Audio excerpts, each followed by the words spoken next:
Melina Fernández.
Chiquillos,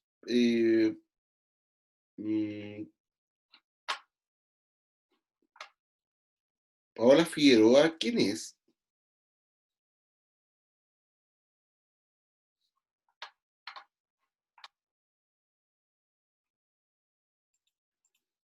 De tu... ¿Ah?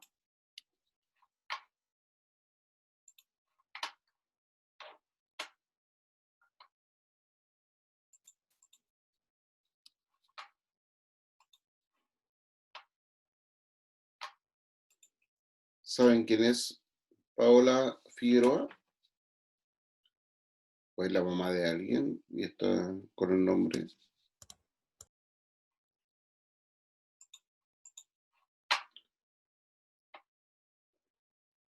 Mm.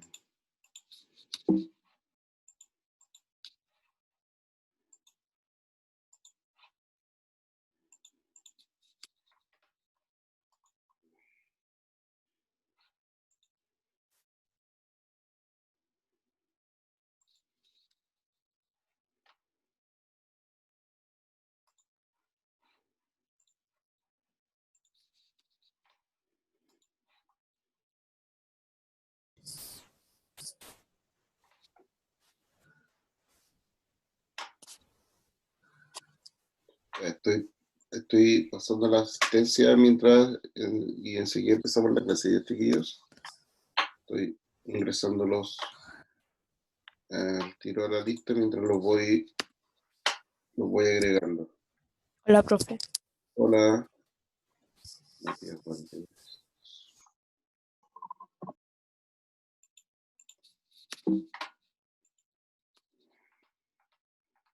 Sí, sí, Martín, ya puse presente. Todos los que ya están ingresados a la clase es porque ya los puse presente. ¿Ya? Los voy ingresando mientras les voy pasando la asistencia, mientras los voy ingresando.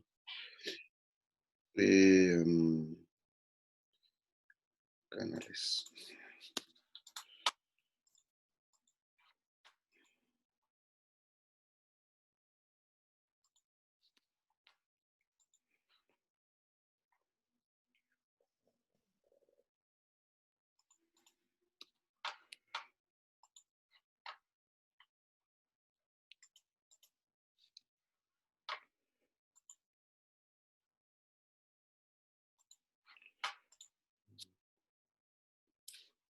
Ustedes son más que los otros cursos, entonces también ahí me demoro un poquito más. Pero siempre creo que es más seguro así. Agrego a las personas que corresponden al curso y no a personas ajenas.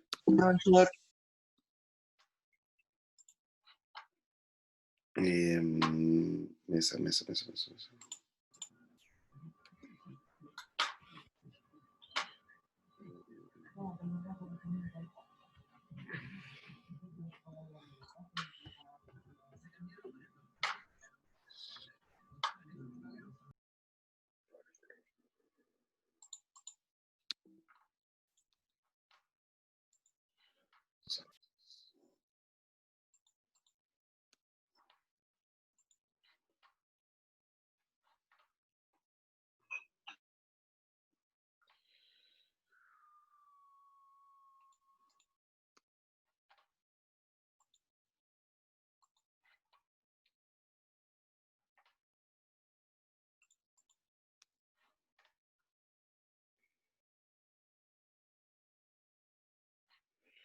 Sí, preguntaba por Paola Figueroa. ¿Quién es?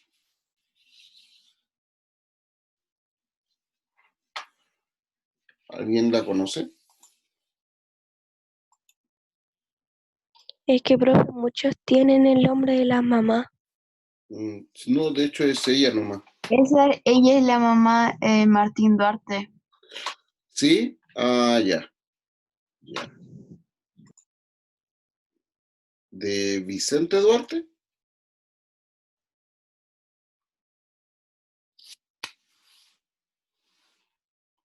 Tengo un solo Duarte en la lista. Profe, aunque se vea como Vicente Duarte, se llama Martín Duarte. Ah, ya. Qué raro. Bueno. Ya, gracias, chiquillos. Ahí está. Ya, estamos. Bien.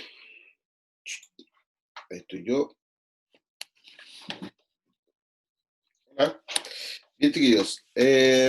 A continuación, entonces, primero voy a explicar, desde la próxima semana voy a explicar el tema de la evaluación. Desde la próxima semana, específicamente desde el día 30, ustedes van a tener a su disposición la evaluación de la unidad 1, ¿ya? La evaluación de la unidad 1. Esta evaluación de la unidad 1,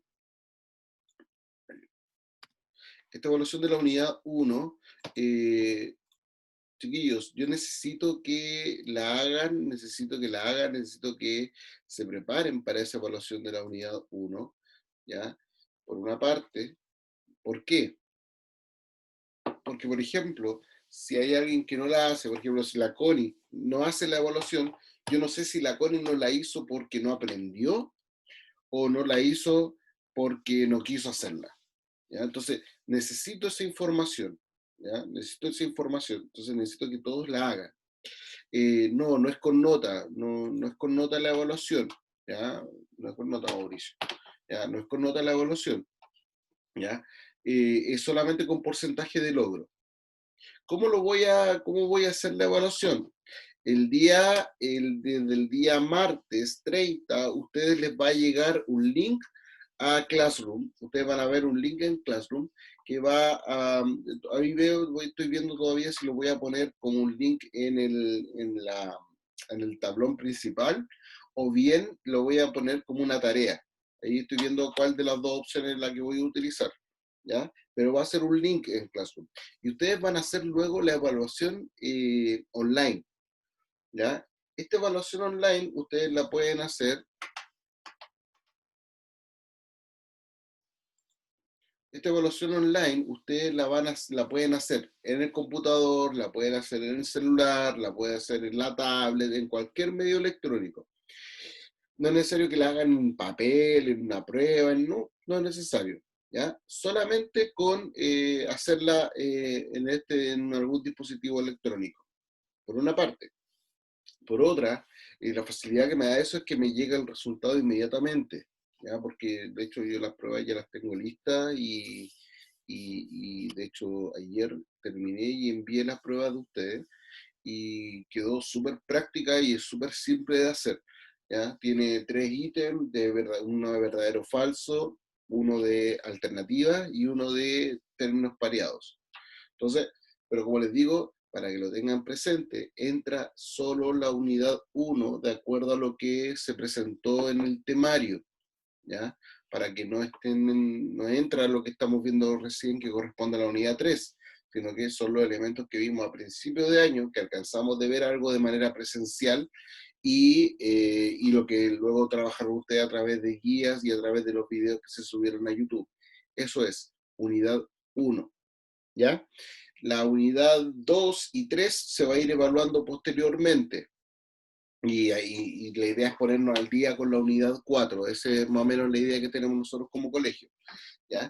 Entonces, como les digo, desde el día martes, y esta evaluación va a estar disponible hasta el día 6. El día 6 yo cierro la evaluación y no se va a poder hacer más, ¿ya? Por lo tanto, para que organicen su tiempo y se tomen su tiempo para sentarse y poder hacer la evaluación, ¿ya? Obviamente, si en el transcurso de ella ustedes tienen algún problema, alguna dificultad, eh, me lo hacen saber a través de, me lo hacen saber a través del mismo Classroom, o bien me envían un correo electrónico, ¿ya? ¿Alguna otra duda sobre la evaluación, chiquillos y chiquillas? Profe, ¿y cuándo va a haber una prueba así como con nota?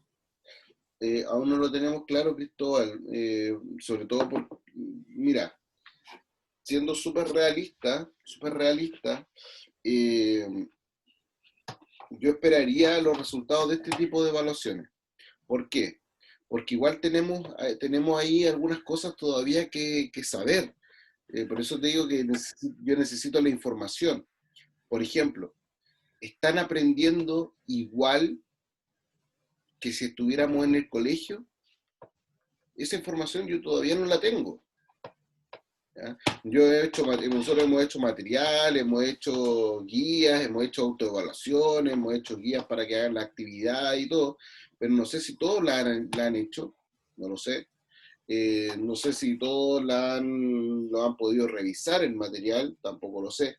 Entonces, hay que partir por algo. Entonces, vamos a partir por este tipo de evaluación, ¿ya?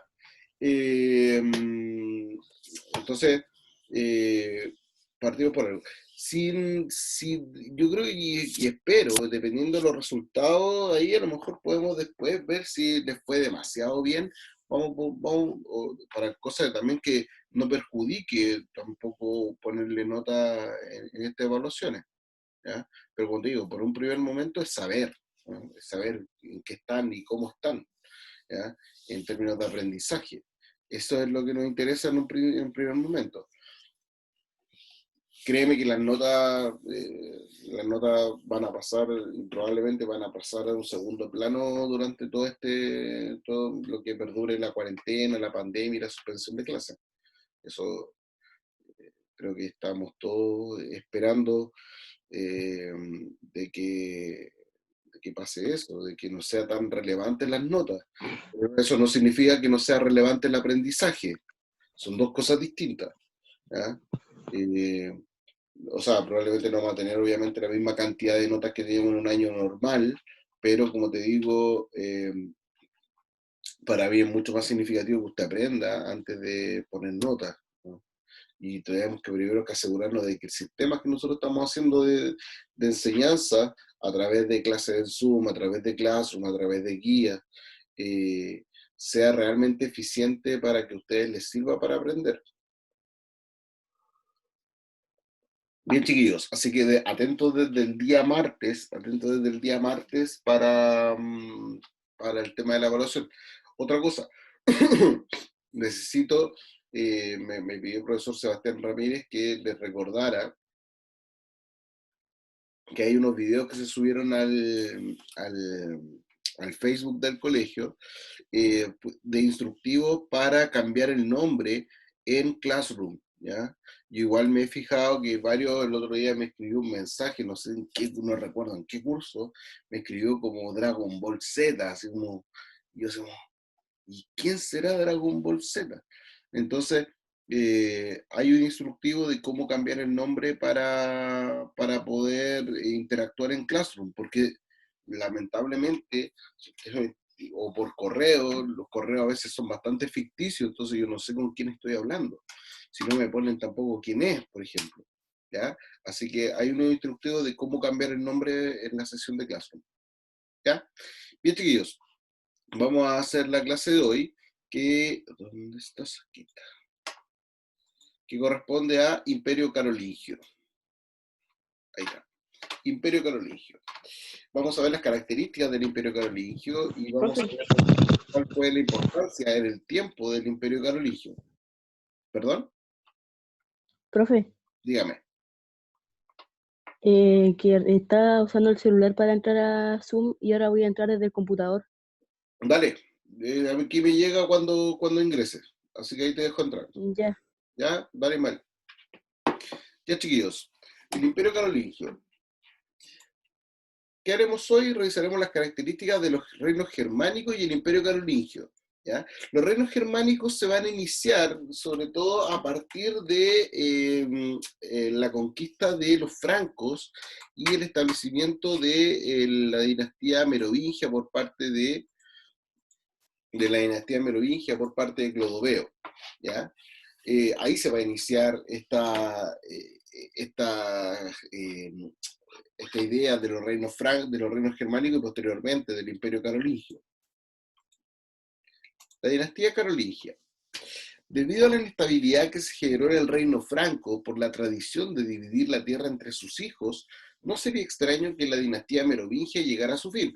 Recordarle que la dinastía merovingia se inició con Clodoveo por allá por el siglo VII. ¿Ya? Pero resulta que existía esta idea de ir compensando en herencias a todos los hijos. Por lo tanto, llegó un punto donde eh, el rey en sí no era tan poderoso porque tenía muy pocas tierras. ¿Ya?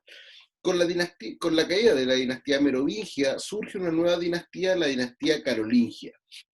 Quien inicia esta dinastía fue Carlos Martel, quien vence a los árabes en la batalla de Poitiers en el año 732. Su hijo, Pipino, luego de ayudar al Papa en otros conflictos contra los musulmanes, fue declarado por este rey de todos los francos. ¿Ya? En este caso, Pipino, hijo de Carlos Martel. ¿Ya? Que Carlos Martel fue el que se hizo famoso, y finalmente fue su hijo el que fue declarado rey de todos los francos. Sin embargo, todavía no hablamos, todavía no hablamos del esplendor de los carolingios, no hablamos todavía del imperio carolingio. Recién esa idea de imperio se va a estructurar a partir del surgimiento de Carlomagno. Y eso lo vamos a saber un poquito más adelante.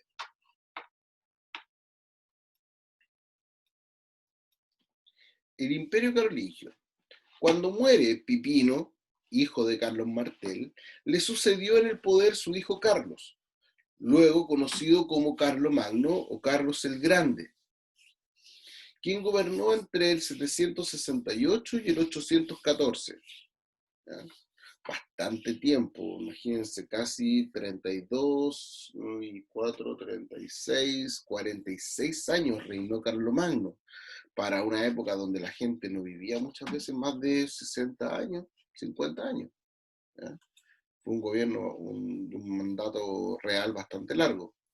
Durante su reinado, el reino franco alcanzó tal importancia que fue coronado emperador en el año 800 por el Papa León III, tras haber expulsado a los lombardos de Europa. ¿Qué pasa? En esta época, en el siglo VIII, siglo IX, todavía existen muchas invasiones dentro de Europa. Hay muchos pueblos bárbaros que siguen viniendo y atacando. Los, obviamente no son los mismos, ha pasado bastante tiempo desde que cayó el Imperio Romano. Sin embargo, son pueblos todavía bárbaros, son pueblos todavía, muchos de ellos nómades, que vienen y atacan a distintas comunidades, a distintas localidades, a reinos, y por lo tanto tomó mucha relevancia Carlomagno al expulsar a los lombardos definitivamente de Europa. Y obviamente lo que significa eso, que es darle estabilidad y darle seguridad al territorio europeo en general. De esta forma, entonces, el Papa premia a Carlomagno coronándolo emperador en el año 800. El territorio del Imperio Carolingio abarcó los territorios actuales de Francia, Suiza, Austria, Bélgica, Holanda y Luxemburgo, además de parte de Alemania, Italia, Hungría, entre otros.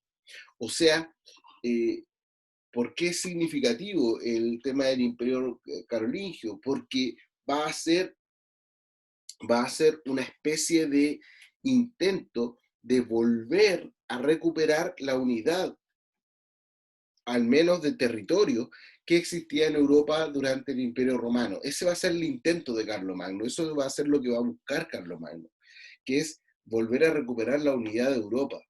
¿Ya? Todo lo que está en morado, voy a marcarlo con color.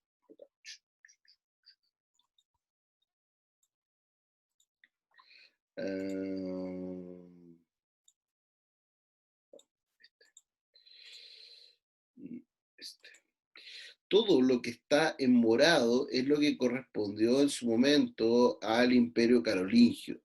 ¿Ya? Y aquí vamos a observar algunas cosas bien interesantes. Se las voy a señalar a continuación. ¿Ya?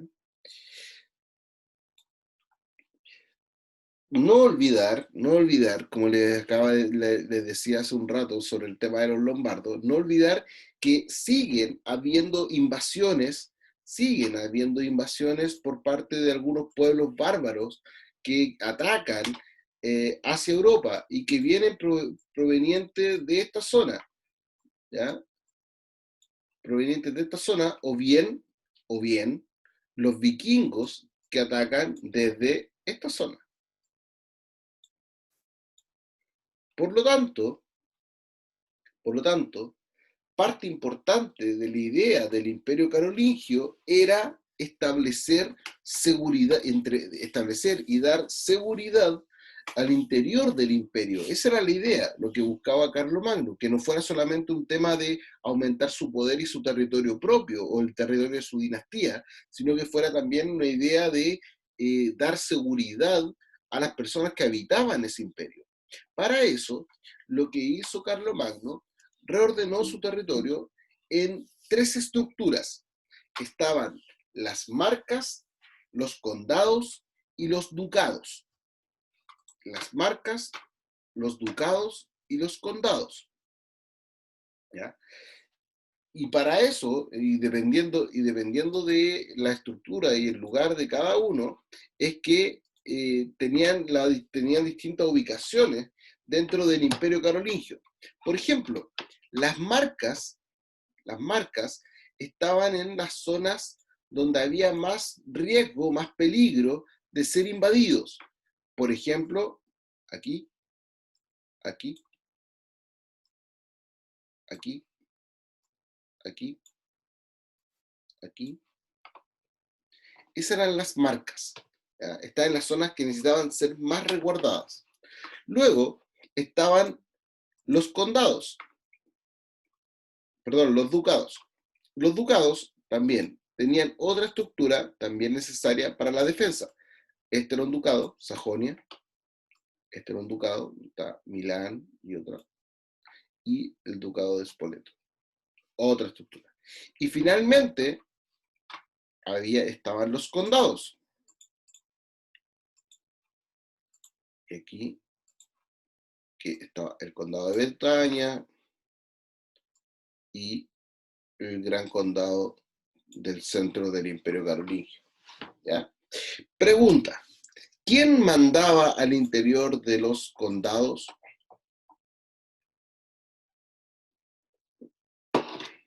¿Quién mandaba? ¿Quién era la autoridad dentro del condado?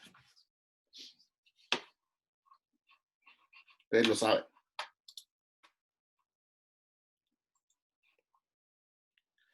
Estoy seguro que lo saben.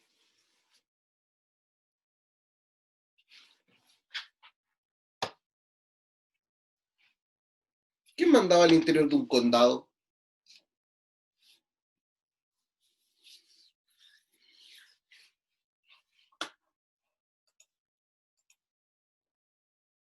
Claro, sí, ya, bueno. Que me ponen por ahí en el chat, me ponen Carlomagno, sí, Carlomagno mandaba, pero Carlomagno, para ser eficiente, Carlomagno vivía en su castillo. El castillo estaba aquí en Aquisgrán. ¿Ya? Aquí está el castillo, que estaba cerca de la actual frontera entre Alemania y Francia. Eh, pero, ¿quién mandaba en el condado? ¿Quién mandaba en el condado? ¿Quién mandaba en el condado? Todo el mundo lo sabe. Todo el mundo lo sabe. Alguna vez lo escucharon. Sí, todo el mundo lo sabe.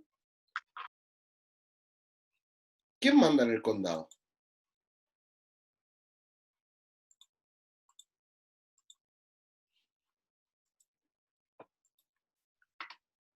Mm, ¿por qué se me superpuso esto?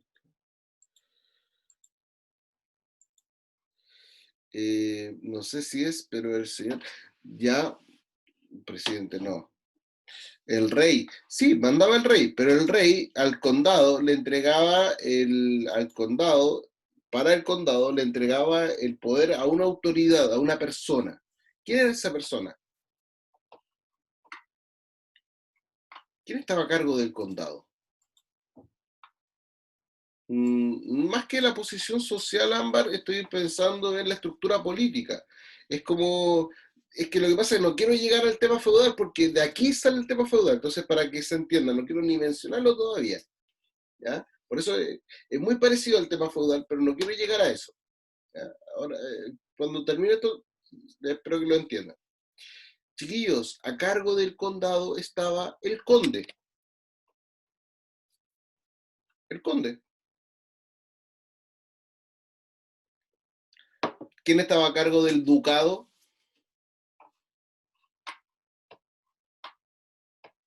Ahora del ducado. ¿Quién estaba a cargo de los ducados?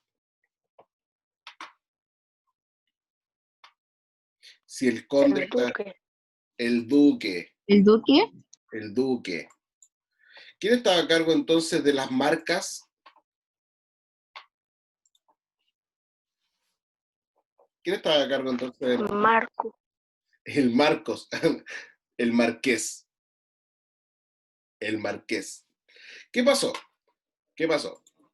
Bien. Me preguntaba Ámbar si esto tenía que ver con el feudalismo. Y la verdad es que sí, tiene todo que ver con el feudalismo. ¿Ya? Eh, pero ya lo vamos a explicar a continuación. ¿Ya? Pero por eso es significativo que ustedes tuvieran claro quiénes eran los que estaban a cargo de estos territorios y esta división territorial que hizo Carlomagno. ¿Por qué? Porque va a ser la base de lo que posteriormente va a ser el sistema feudal. ¿Ya? Por eso. ¿Ya? Chiquillos, el objetivo principal de Carlomagno era expandir el imperio y obviamente tratando de reconstruir lo que había sido el imperio romano de Occidente. Carlomagno era un tipo que Carlomagno era un admirador del imperio romano. ¿Ya? Le encantaba el tema cultural, el tema de la extensión de territorios que tuvo el imperio y todo lo demás. ¿Ya? Y de hecho, al mismo tiempo, y por acá lo pueden observar, por acá lo pueden observar, al mismo tiempo, el imperio bizantino, que es lo que se había llamado en algún momento imperio de Oriente, imperio romano de Oriente, también tenía la misma idea que Carlomagno, que era reconstruir el imperio romano. De hecho, el imperio bizantino había conquistado, había logrado recuperar todos estos territorios que estoy marcando ahora con azul, había logrado recuperar todos estos territorios que habían sido del imperio romano de Occidente. ¿Ya? Entonces, no era solamente Carlomagno el que estaba en esta tarea, en esta búsqueda de reconstruir el imperio romano de Occidente, sino que también estaba el imperio bizantino. ¿Ya? Debido a esta expansión territorial, ideó un sistema de organización del territorio compuesto por marcas, condados y ducados, que es lo que acabamos de mencionar anteriormente. Sin embargo, cuando termina el fin del imperio carolingio, se debe a que Carlomagno, al fallecer, no dejó herederos, pero sí tuvo 3 nietos. y él le entregó el poder a cada uno de sus nietos, en este caso eran 3, dividió su territorio en 3 partes. Dividió su territorio en 3 partes. Sin embargo, la inestabilidad en el poder le daría mayores libertades a los señores, iniciándose así el periodo feudal. Voy a ir atrás de nuevo. Entonces, básicamente lo que hizo Carlomagno fue lo siguiente. Se dividió su imperio en 3 partes.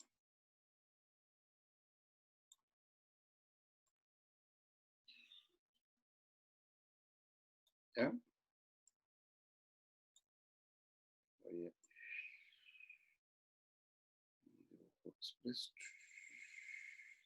Entonces, quedó una parte, la base de lo que actualmente es Francia, otra parte de base de lo que actualmente es Alemania y el centro de Europa, y otra parte donde la base, esto era más, si no me equivoco, era más, esto era como está por acá.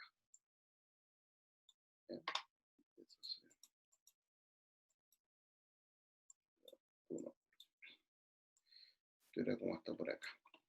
Y una tercera parte, que era lo que actualmente es territorio de Italia y el norte de Italia. ¿Ya?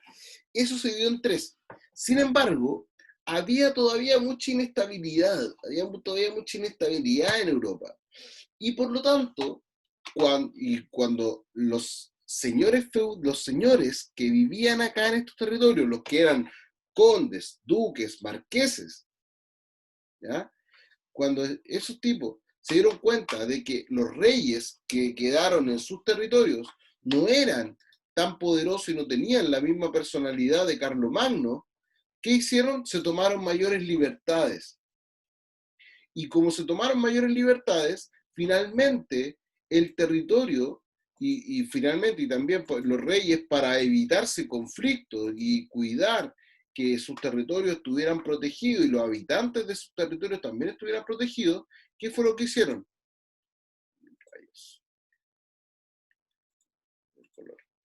¿Qué es lo que hicieron?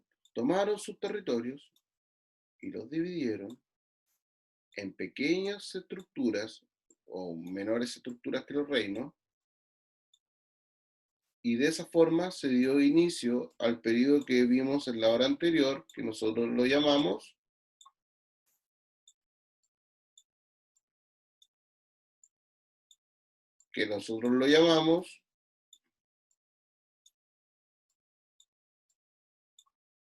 ¿cómo llamamos al periodo que vimos en la hora anterior, chiquillos?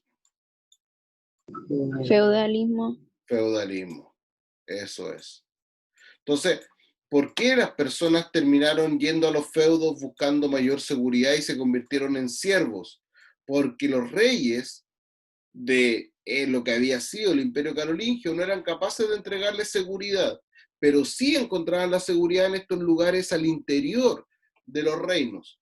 Los feudos nosotros no los encontramos fuera de los reinos, no es como, se fueron de acá, no, están dentro. Son nuevas divisiones al interior del territorio. ¿Ya? El tema es que,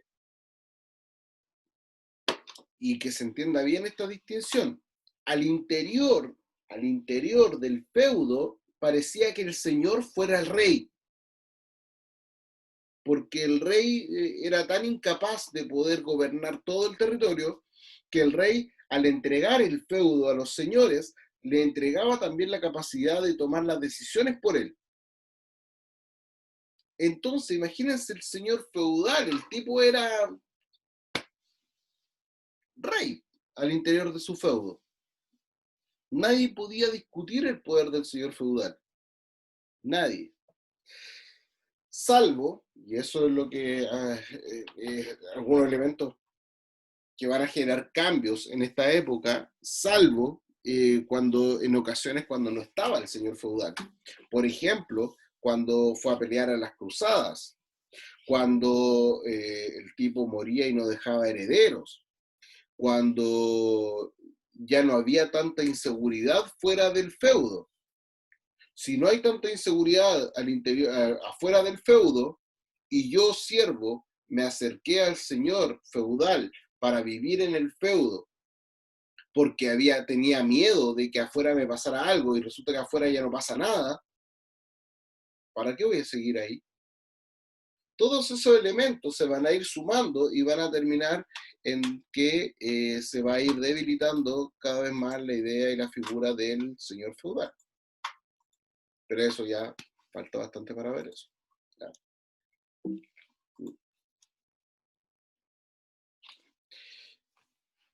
¿Qué relación, una pequeña actividad, qué relación podemos establecer entre el emperador Justiniano del Imperio Bizantino y Carlomagno? ¿Qué tenían en común Justiniano con Carlomagno?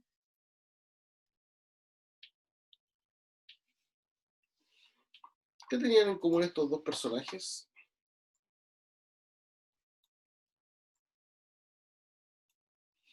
¿Qué tenían en común? Obviamente no compartían el mismo territorio, pero ¿qué tenían en común? ¿En qué se parecían?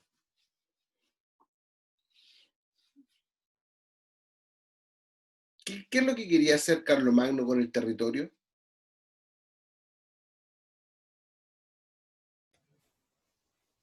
Convertirlo como el Imperio Romano de Ya, Occidente. súper. Es decir, recuperar o reconstruir el Imperio Romano de Occidente. ¿Y qué quería hacer Justiniano? Lo mismo. Lo mismo, ¿ya? Lo mismo. Entre los dos, entre Carlomagno y Justiniano, está la idea, no lograron mucho conseguirlo, pero está la idea de reconstruir el Imperio Romano, ¿ya? Entre los dos. Pero obviamente cada uno por su parte, obviamente tenía cada uno su propio interés. No es como, hoy sí, juntémonos y rearmemos el Imperio Romano. No era tan simple, ¿ya? De hecho, en algún momento entraron en rivalidad el Imperio Bizantino y el Imperio Carolingio. Segundo, ¿por qué podemos decir que el Imperio Carolingio fue la base del sistema feudal en Europa?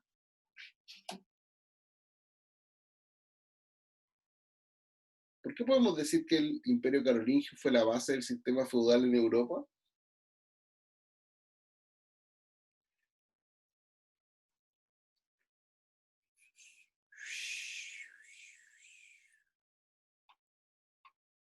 ¿Qué relación hicimos entre el origen del feudalismo y el fin del Imperio Carolingio?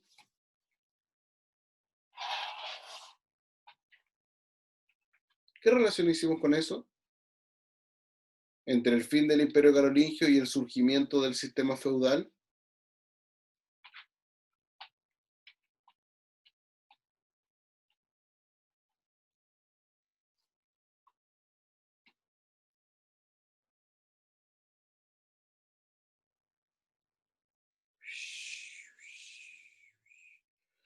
Con la división del Imperio Carolingio, ¿ya? Obviamente al perder esta estructura que unificaba y que también resguardaba, que entregaba seguridad a los habitantes del imperio, por una parte tomaron mayores libertades y se mandaron solos los señores al interior del Imperio Carolingio, y que ya no era Imperio Carolingio, pero empezaron a mandarse solos, porque vieron que no había nadie que los mandara, por una parte, y por otra, las personas comunes y corrientes que vivían al interior del imperio sintieron que había inseguridad, porque no había una estructura que los cuidara. Por lo tanto, fueron a buscar esa seguridad a los feudos. De esa forma, entraron a los feudos como siervos, otras personas se establecieron como vasallos al interior de los feudos, y de esa forma entonces se comenzó a establecer este nuevo sistema que nosotros llamamos el feudalismo en Europa. ¿Sí? Chiquillos, dudas, consultas, ¿está todo claro? ¿Está todo claro? Profe, ¿y por qué año se terminó el feudalismo? El feudalismo se terminó porque los reyes volvieron a tomar más poder. ¿En qué año? Aproximadamente como el siglo XV, más o menos. O sea, tuvieron harto rato, desde el siglo IX como hasta el siglo XV. Pues harto rato. ¿Ya? Pero eso ya lo van a ver Profe, prontamente. Dígame. ¿por qué se llamaba Imperio Carolingio? Carolingio, por Carlomagno.